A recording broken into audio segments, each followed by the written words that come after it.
Shiv Kumar Chaurasia, biology अध्यापक, जयनाथ Rao intermediate college, बलवा रतनपुर, कुशीनगर से ऑनलाइन टीचिंग के माध्यम से कोविड-19 के बारे में मैं बताने जा रहा हूं। आइए हमको देखते हैं कोविड-19 है क्या। कोविड-19 एक कोरोना वायरस डिजीज है। कोरोना वायरस डिजीज है। ये कोरोना का मतलब होता है, ये कोरोना एक लैटिन वर्ड है जिसका मीनिंग होता है ताज। इस वायरस के आउटर सरफेस पे ऐसे डंबल आकार की लाइनिंग बनी होती है। ये प्रोटीन की बनी होती है। ये लाइनिंग किसकी बनी होती है? प्रोटीन की। तो ये प्रोटीन की बनी होती है जो न्यूक्लियो NECLUO प्रोटीन की बनी होती है। इसलिए ये वायरस जो है कोरोना के नाम से पहचाना जाता है। और ये एक एनिमल वायरस है, जिसके पेंडेमिक से यानी महामारी से ये पूरी दुनिया जो है तबाह है। और ये ह्यूमन बॉडी में कम्युनिटी ट्रांसमिटेड के माध्यम से इंटर करता है। और सबसे पहले ये वायरस ह्यूमन के ये गले में जो ओसोफेगस का लेयर है वहां पे ये 4 दिन तक रहता है। इसका जो कम्युनिटी स्ट्रक्चर ये है कि ये स्टार्टिंग में इसका जो है कोई भी सिम्टम दिखाई नहीं देता लगभग 14 दिन तक। 14 दिन के बाद आफ्टर 14 डेज ये वायरस जब गले में अपना जो है कम्युनल स्टेज प्राप्त करता है तो अपनी संख्या जो है यहाँ पे क्या करता है? बढ़ा लेता है। तो हल्का फुल्का गले में पेशेंट के गले में जो हल्का फुल्का खराश महसूस होता है। तो अगर उस दरमियान इसका जो है कुछ मतलब सावधानी बरता जाए उसी दरमियान कि पानी और नमक जो है गर्म करके और गलाला किया जाए सुबह शाम या दिन में 3 टाइम 4 टाइम, कि जब तक ये गले की जो है मसल्स जो मांसपेशियां जो है जब तक मजबूत ना हो जाए या हमें मतलब पूरी तरीके से फ्लेक्सिबल ना एहसास हो तब तक हम इसको नमक पानी से गलाला करते रहें। ये प्रारंभिक स्टेज है। लेकिन अगर उस दरमियान पेशेंट जो है इसको नजरअंदाज कर देता है तो ये वायरस कम्युनल स्टेज के बाद धीरे धीरे ये रिस्पायरेटरी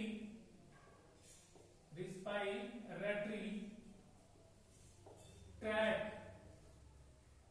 या रेस्पिरेटरी ट्रैक में इंटर करता है, मतलब श्वसन नली में इंटर करता है। और श्वसन नली में इंटर करने के बाद धीरे धीरे ये कहां पे चला जाता है? लंग्स में। कहां पे चला जाता है? लंग्स मतलब फेफड़े में चले जाता है। फेफड़े में ये अपना जो है एसेक्सुअल रिप्रोडक्शन के द्वारा अपने संख्या को और बढ़ाने लगता है। और धीरे धीरे फेफड़े में जो एल्वोविलाई होते हैं जो गैसेस सेक्शन का काम करते हैं, यानी हमारे टिश्यू से जो है कार्बन डाइऑक्साइड को एक्सेप्ट करते हैं और उसको जो है बाह्य श्वसन के द्वारा वातावरण में डालते हैं और वायुमंडल से ऑक्सीजन को जो है एक्सेप्ट करके वो पूरे टिश्यू मसल्स और आर्गन में रिलीज करते हैं या हीमोग्लोबिन के माध्यम से ब्लड में रिलीज करते हैं। तो ये एल्वोविलाई पे सबसे पहले अटैक करता है और उनको जो है डिस्ट्रॉय कर देता है। क्या कर देता है? डिस्ट्रॉय। तो वो क्रिटिकल स्टेज होती है पेशेंट की। वो कौन सी स्टेज होती है? क्रिटिकल, मतलब खतरनाक अवस्था होती है। उस अवस्था में बहुत कम ही ऐसा चांस है कि पेशेंट जो है वापस जो है मतलब स्वस्थ अवस्था में लौट जाए। लेकिन उसमें क्या होता है कि जब ये वायरस उसमें इंटर करता है तो ये यहाँ पे बचने का चांसेस ये है कि मतलब आप यहाँ पे अगर इस स्टेज में मान लीजिए आप पहुंच गए तो आप सबसे पहले कैसे प्रोटेक्ट होंगे? अगर आपको हॉस्पिटलाइज किया जा रहा है, अगर आप हॉस्पिटल में जा रहे हैं तो सबसे पहले आपको वेंटिलेटर पे रखा जाएगा। वेंटिलेटर क्या है? एक ऐसा कृत्रिम माध्यम है श्वसन अवस्था का कि जब मनुष्य का फेफड़ा सांस लेने में असमर्थ हो तो उस दरमियान आपको वेंटिलेटर पे रखा जाएगा कि जो आप कृत्रिम विधि से आपके बॉडी में ऑक्सीजन जो है क्या किया जाएगा? इंटर किया जाएगा। क्योंकि आप पूरी तरह से उस वायरस से इन्फेक्टेड थे, आप सांस नहीं ले पा रहे थे, जिसकी वजह से आपको कहां पे रखा गया? वेंटिलेटर पे। वर्तमान में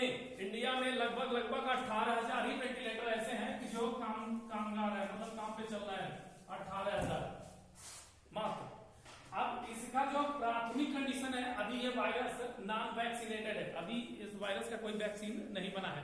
क्यों नहीं बना है? क्योंकि इसलिए नहीं बना है इस वायरस का, क्योंकि ये वायरस अभी कोविड-19 या नोवेल कोरोना वायरस, नोवेल मतलब नया, ये वायरस अभी एनिमल से ह्यूमन में ट्रांसमिटेड हुआ है, इसलिए ह्यूमन के मामले में ये क्या है, नया है।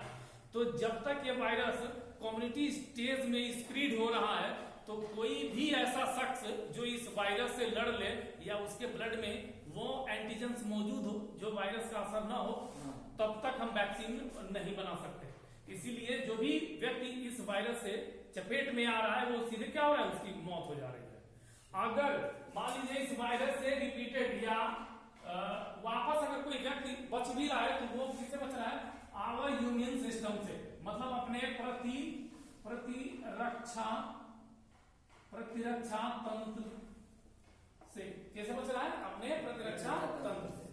अब प्रतिरक्षा तंत्र क्या होता है? हमारे बॉडी में जैसे रिस्पायरेटरी सिस्टम है, यानी श्वसन तंत्र है, पाचन तंत्र है, उत्सर्जन तंत्र है, ब्लड सर्कुलेटरी तंत्र है, तो उसी तरह से हमारे बॉडी में एक प्रतिरक्षा तंत्र भी है। मतलब बीमारी से या बाहरी एंटीजन से जो भी बाहर की कोई भी पार्टिकल, चाहे लिविंग हो या नॉन लिविंग हो, हमारे बॉडी में इंटर करती है, तो हमारे बॉडी में मौजूद जो रिसेप्टर होते हैं वो उनसे लड़ते हैं, और लड़ने के दरमियान उसी में एक सिस्टम काम करता है जिसे हम क्या करते हैं, प्रतिरक्षा तंत्र। ठीक है, तो प्रतिरक्षा तंत्र में ज्यादातर जो है WBC यानी फाइब्रोसाइट सेल ही होते हैं, और ब्लड में पाए जाने वाले कुछ ऐसे मिनरल्स या टिश्यू या मतलब एक स्पेशल टाइप ग्रेनुअल्स, कणिका होती है कि जो हमारे प्रतिरक्षा तंत्र को मजबूत बनाती है। ठीक है, प्रतिरक्षा तंत्र से अब किस व्यक्ति में ये प्रतिरक्षा तंत्र कमजोर होगा कोविड-19 के केस में? अगर एक ऐसा पर्सन जो क्या करता हो, स्मोकिंग करता हो, स्मोकिंग करता हो मतलब धूम्रपान करता हो, धूम्रपान, चाहे वो जिस अवस्था में है उसकी मौत निश्चित है। चाहे वो जिस अवस्था में, अगर वो 10 ईयर से लेकर के 18 ईयर के बिटवीन हो, अगर वो धूम्रपान करता है तो कोविड का इंफेक्शन है तो वो नहीं बचेगा। क्यों? क्योंकि ये रिस्पायरेटरी ट्रैकियल वायरस है, जैसे सार्स था, जो सीवियर एक्यूट सिंड्रोम वायरस था सार्स, उसी टाइप का ये भी वायरस है, लेकिन इसका सिम्टम अलग है। कोई भी व्यक्ति जो 10 साल से ऊपर हो या बच्चे में ही मान लिया जाए, बच्चों का तो ऑलरेडी इम्यून सिस्टम कमजोर होता है, लेकिन अगर 10 साल से ऊपर है, हार्मोनल कंडीशन उसमें फॉर्मेशन हो रहा है, और 80 साल से अंदर है, 80 साल से नीचे है, तो व्यक्ति अगर धूम्रपान करता है तो वो जरूर इस वायरस के इन्फेक्शन से क्या हो जाएगा, मर जाएगा। दूसरी चीज, या तो डायबिटीज हो या तो मधुमेह हो, मधुमेह का पेशेंट भी कोविड-19 के इन्फेक्शन से बचने का बहुत चांसेस कम होता है। तीसरा इन्फेक्शन, या तो उसमें जो है ब्लड प्रेशर हो, यानी रक्तदाब, ये ऑलरेडी ऐसे बीमारियां हैं कि जो लाइफ टाइम चलने वाली बीमारियां हैं, और ये इम्यून सिस्टम अगर कमजोर, जिस इंसान का इम्यून सिस्टम प्रतिरक्षा तंत्र कमजोर होता है, उनमें ये ऑलरेडी दाखिल हो जाती है। ठीक है, अभी अब मजबूत करने का तरीका क्या है, इम्यून सिस्टम आप कैसे मजबूत करेंगे इस वायरस से लड़ने के लिए? क्योंकि अब तक जो है ये इस वायरस के इन्फेक्शन के द्वारा कोई भी वैक्सीन मार्केट में नहीं आई है ना कोई दवा बनी है कि जिसकी सहायता से हम इस वायरस को मार लें। लेकिन अगर आप अपने इम्यून सिस्टम से ही बच सकते हैं, आप अपने प्रतिरक्षा तंत्र को मजबूत करने के लिए आपको क्या करना पड़ेगा? पहला आपको स्वस्थ खान पान यानी स्वास्थ्यवर्धक आप भोजन करेंगे। दूसरा, रेगुलर यानी निरंतर व्यायाम। तीसरा, विटामिन सी का उचित मात्रा में उपयोग। चौथा, विटामिन डी या सूर्य की रोशनी, यही माध्यम है जिससे आप अपना